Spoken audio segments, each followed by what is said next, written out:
suis autorisé à rouler jusqu'à 70 km/h pour dépasser. Oui, réponse A. Non, réponse B.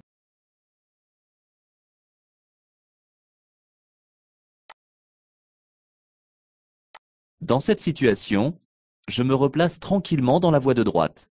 Réponse A. Je peux encore dépasser les deux premiers véhicules. Réponse B.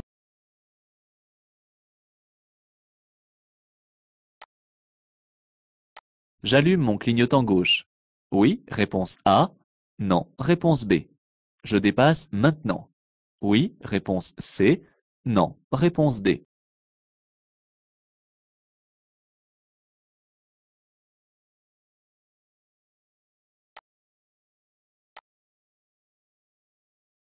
Le camion bleu vient d'allumer son clignotant.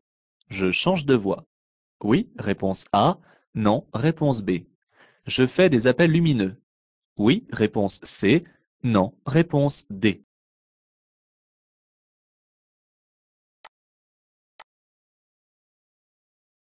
Dans cette situation, je ralentis. Réponse A. Je maintiens mon allure. Réponse B.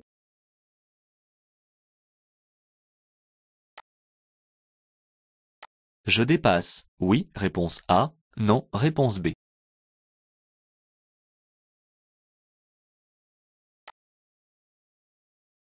Hors agglomération, pour dépasser une calèche, on doit prévenir par un coup de klaxon.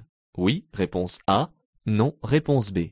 Garder un espace de sécurité latéral d'au moins 1,50 m. Oui, réponse C. Non, réponse D.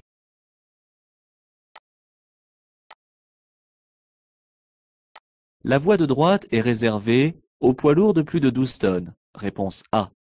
Aux caravanes de plus de 7 mètres de long. Réponse B.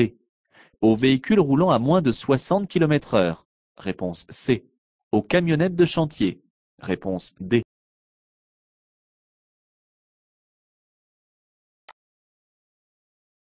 Je m'arrête. Oui, réponse A. Non, réponse B.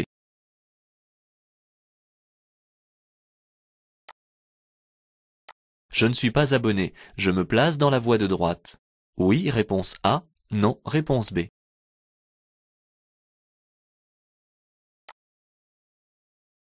Je vais suivre l'itinéraire bis. Il se situe à gauche de l'axe d'entrée. Oui, réponse A. Non, réponse B. Je vais serrer à gauche sur l'anneau. Oui, réponse C.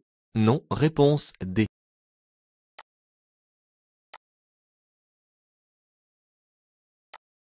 Sur 100 km, rouler à 150 km/h au lieu de 130 km/h permet de gagner environ 26 minutes. Réponse A.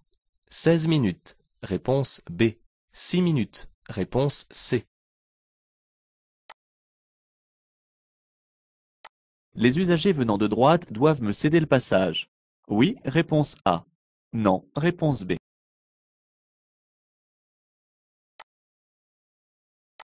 Dans cette situation, je ralentis et je passe. Réponse A. Je m'arrête. Réponse B.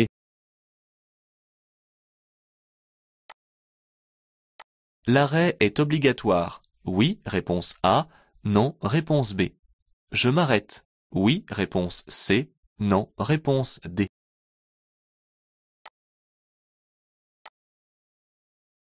Je devrais céder le passage si je me dirige vers Caen. Oui, réponse A. Non, réponse B. Falaise. Oui, réponse C. Non, réponse D.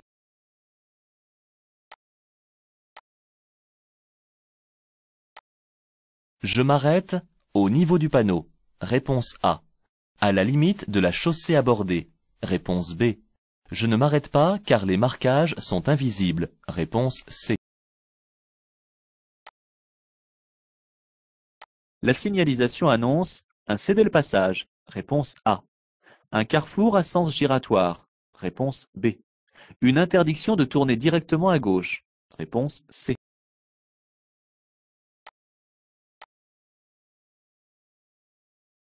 La circulation alternée peut être commandée par des feux. Oui, réponse A. Non, réponse B. Un technicien du chantier et son piquet mobile à deux faces. Oui, réponse C. Non, réponse D.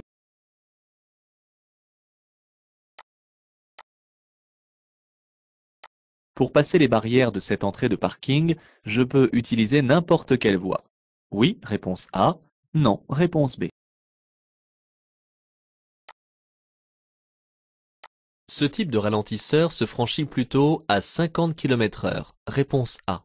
À 40 km/h. Réponse B. À 30 km/h. Réponse C. La direction Samé est un itinéraire de substitution. Oui, réponse A.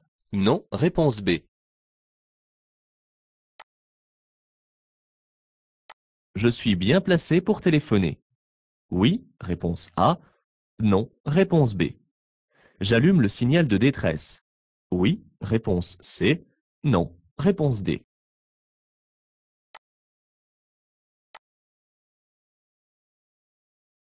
Pour stationner à droite, j'effectue ma manœuvre de préférence en marche arrière. Réponse A. En marche avant. Réponse B. Sur ce parking, je peux stationner dans cette voie. À droite. Oui, réponse A. Non, réponse B. À gauche. Oui, réponse C. Non, réponse D.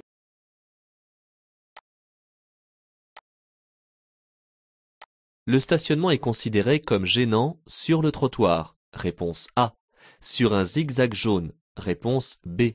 En sommet de côte sans visibilité. Réponse C. En virage sans visibilité. Réponse D.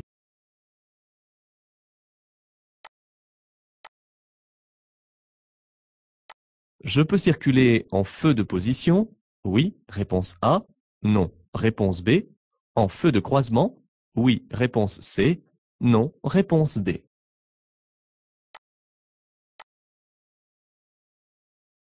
Le miroir du bas sert à grossir la vision sur l'arrière. Réponse A.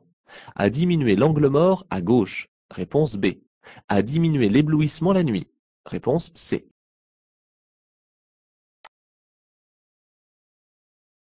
Des pneus sous-gonflés entraînent une usure prématurée. Réponse A. Améliore la tenue de route. Réponse B. Augmente la consommation de carburant. Réponse C.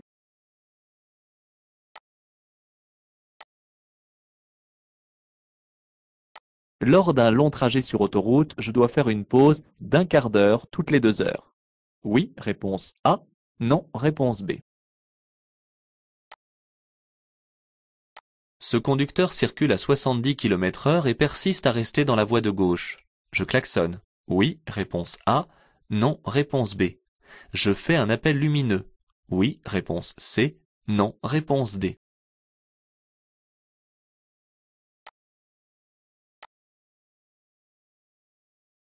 La vitesse est ici limitée à 110 km/h. Réponse A.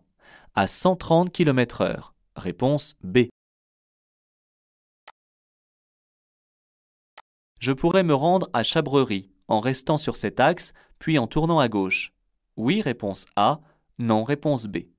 En tournant à droite à la prochaine intersection. Oui, réponse C. Non, réponse D.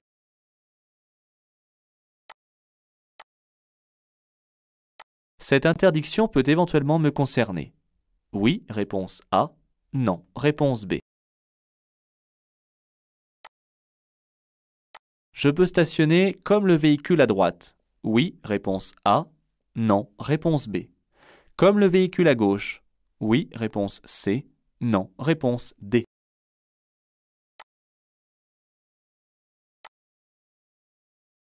Pour déposer un passager, je m'arrête sur la voie centrale. Oui, réponse A. Non, réponse B. Sur la voie de droite. Oui, réponse C. Non, réponse D.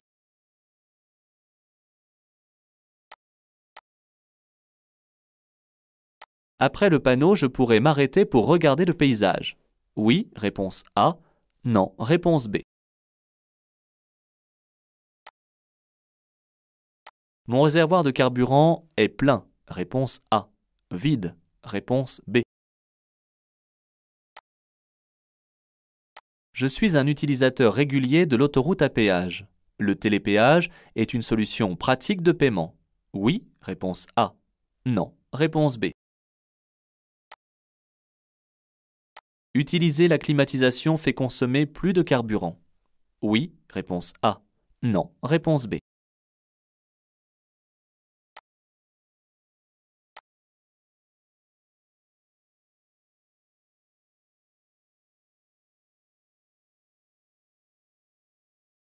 Sauf indication contraire, la vitesse est limitée à 50 km/h en agglomération, aussi bien en circulation normale que lors des dépassements.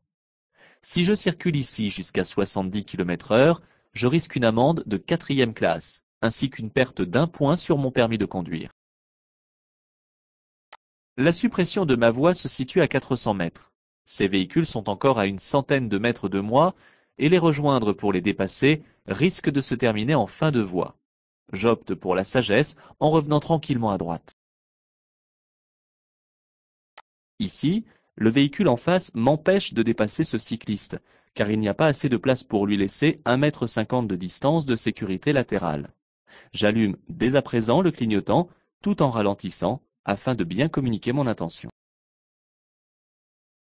J'ai un doute sur l'intention du conducteur du camion bleu. Va-t-il attendre mon passage avant de changer de voie?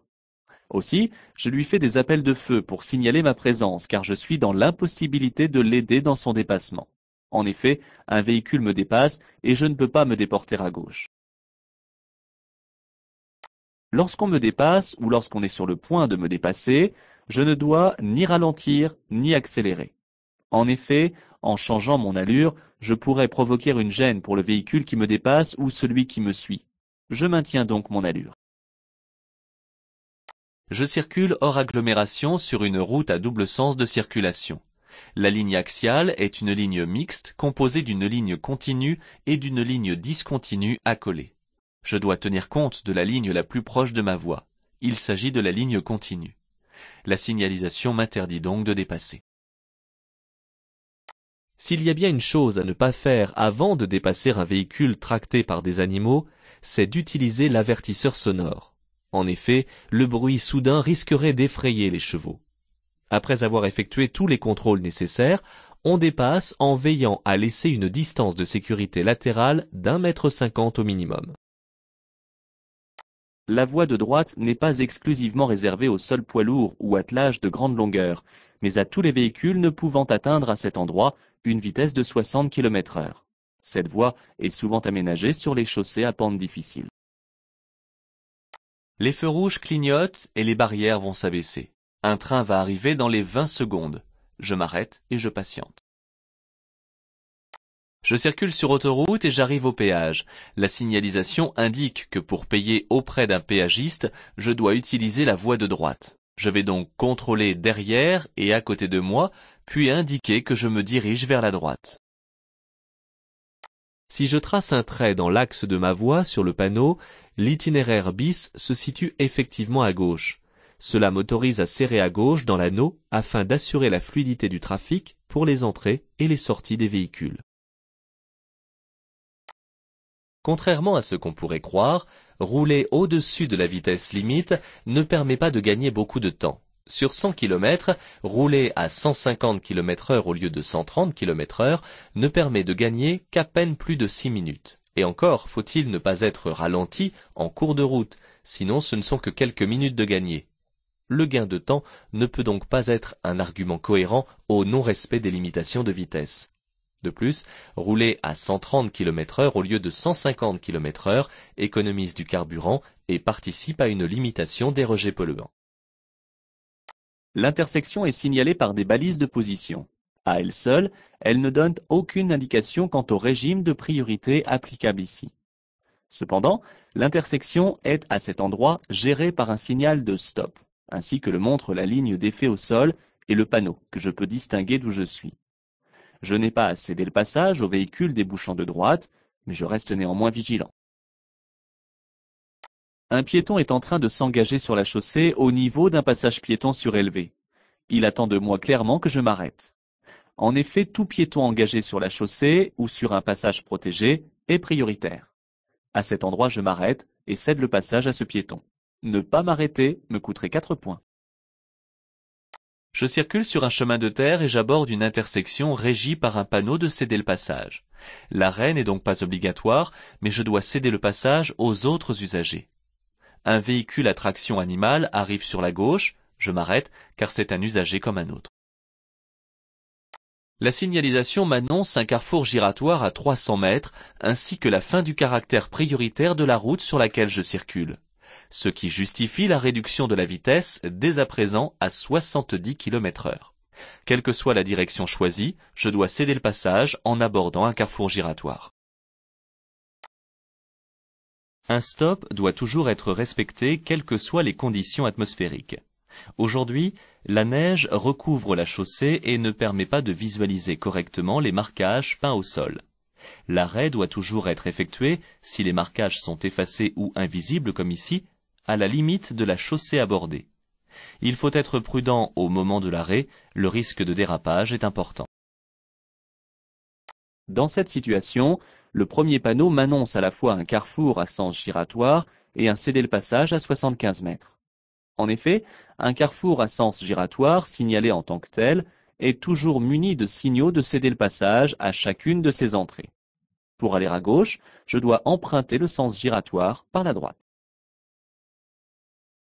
La circulation alternée peut être commandée par des feux ou par un technicien tenant à bout de bras un piquet mobile à deux faces. Une face comporte le symbole du sens interdit et l'autre face est entièrement verte. L'une des voies est réservée au passage des motos. Je ne dois pas m'y engager. Je peux utiliser toutes les autres qui ont une flèche verte. Un ralentisseur sert à faire ralentir les usagers du fait de l'environnement particulier. Cela peut être la proximité d'une école ou encore un passage pour piétons. La vitesse est souvent limitée par panneau à 30 km/h.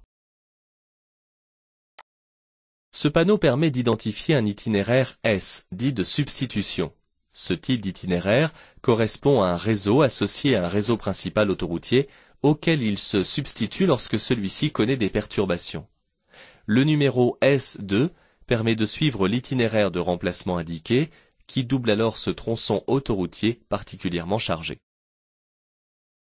La ligne de rive n'interdit pas son franchissement, c'est-à-dire qu'elle n'est ni continue ni bande d'arrêt d'urgence. Je suis bien placé sur l'accotement pour répondre au téléphone. Le véhicule se trouvant en dehors de la chaussée, le signal de détresse n'est pas nécessaire. Sur les emplacements à droite, le stationnement s'effectue en bataille. Il est préférable d'effectuer la manœuvre en marche arrière, ceci afin d'avoir une meilleure visibilité au moment de repartir. On trouve aussi ce type de stationnement sur les parkings des supermarchés. Dans ce cas, il est alors possible de stationner en marche avant afin de pouvoir déposer plus facilement les courses dans le coffre. Sur un parking, je dois obligatoirement me garer dans les emplacements délimités, et non pas sur les voies d'accès. Le marquage au sol renforce cette particularité.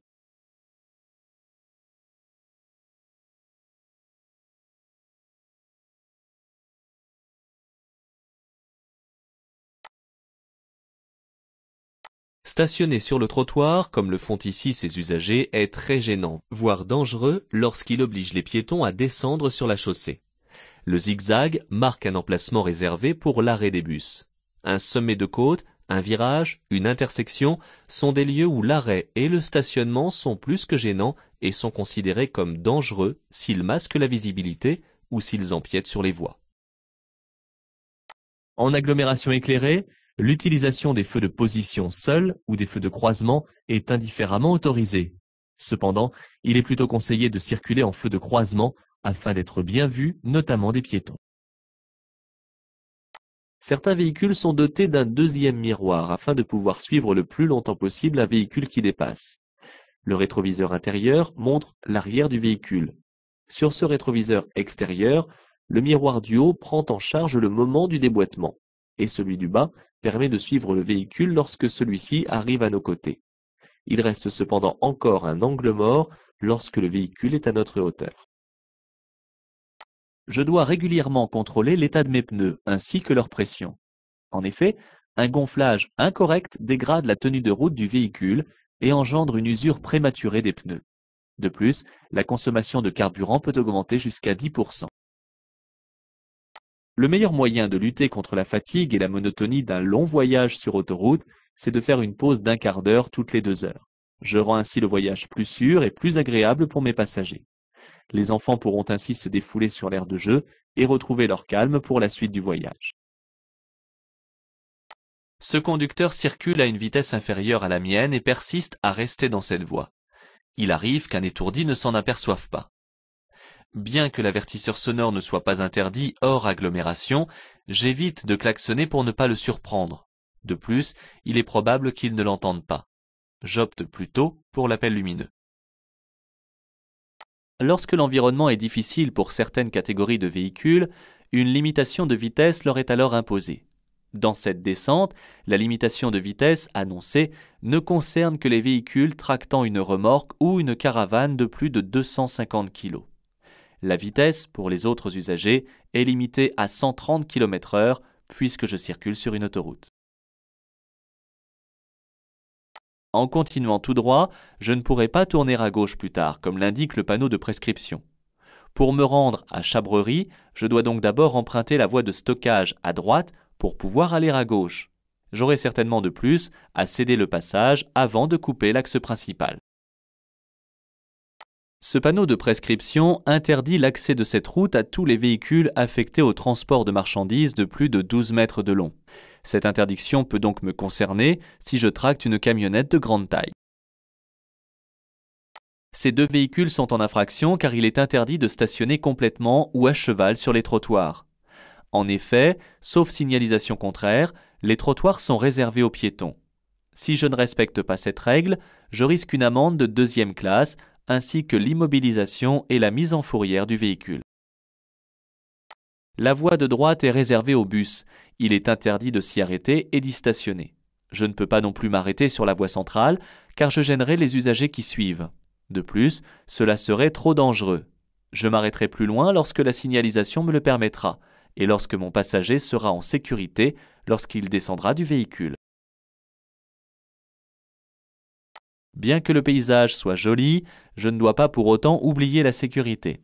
L'accotement à droite n'est pas assez large pour que je puisse y placer ma voiture. De plus, je suis à proximité d'un virage. Autant de raisons pour penser que m'arrêter ici serait dangereux. Empty pour un réservoir vide et full pour un réservoir plein. L'aiguille est placée sur le F, mon réservoir est donc plein. S'il avait été vide, l'aiguille serait alors sur le E et le témoin orange de carburant serait allumé. Au péage, je peux régler la taxe de passage avec de l'argent liquide, par chèque ou par carte bancaire. La solution du télépéage permet d'éviter les encombrements dus à l'arrêt au guichet, car la climatisation fabrique du chaud ou du froid à la demande. Cette fonction permet d'obtenir un bon confort de conduite, mais au détriment d'une surconsommation non négligeable. Lorsque la température intérieure est proche de la température extérieure, il est préférable de couper cette fonction.